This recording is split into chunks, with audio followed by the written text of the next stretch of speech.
ಸಮೂಹ ನೃತ್ಯವನ್ನ ಪ್ರದರ್ಶನ ಮಾಡಿದಂತಹ ವಿನಾಯಕ ನೃತ್ಯ ತಂಡ ಕನಕಪುರ ಇವರಿಗೆ ಧನ್ಯವಾದಗಳು.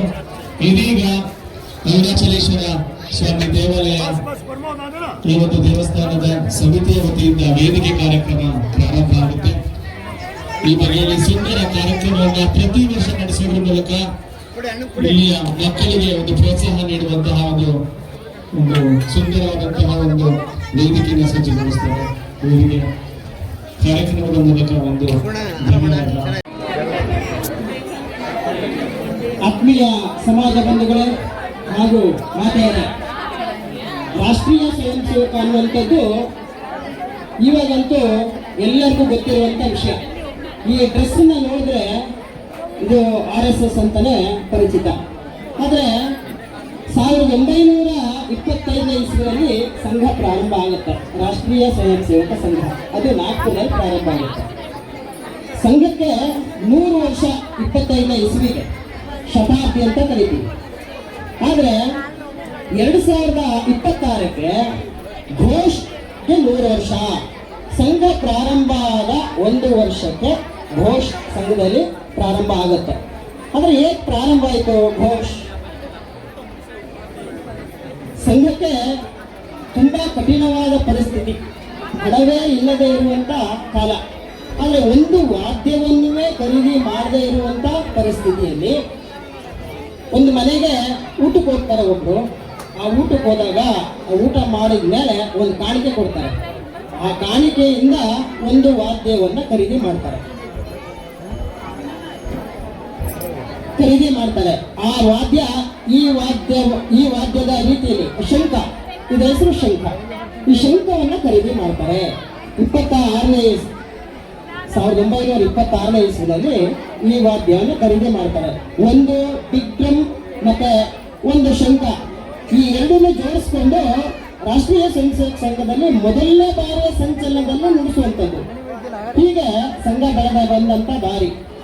ಒಂದು ಪಥಕ ಅಂದ್ರೆ 24 ಜನ, 4 ಆನಕ, 8 ಶಂಖ, 8 ವೇಣು, ಒಂದು ಬಿಗ್ ಡ್ರಮ್, ಒಂದು ಜಲ್ರಿ ಮತ್ತೆ ತ್ರಿಭುಜ, ಈ ರೀತಿ ಒಳಗೊಂಡಂತೆ 24 ಜನರಿಗೆ ಒಂದು ಟೀಮ್. ಇದನ್ನ ಪಥಕ ಅಂತ ಕರಿತೀವಿ.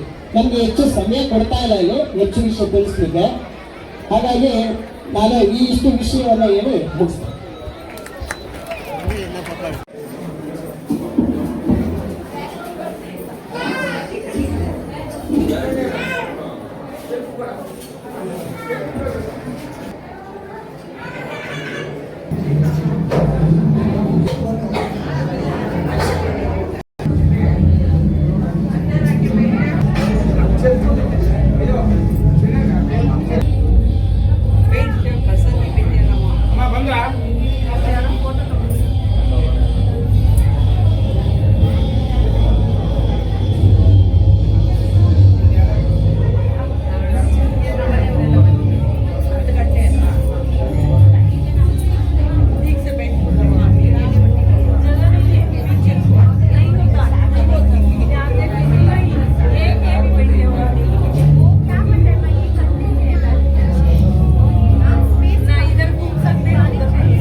ಹಿಂದ್ಗಡೆ ನೀ ಎಲ್ಲಿದ್ಯಾ?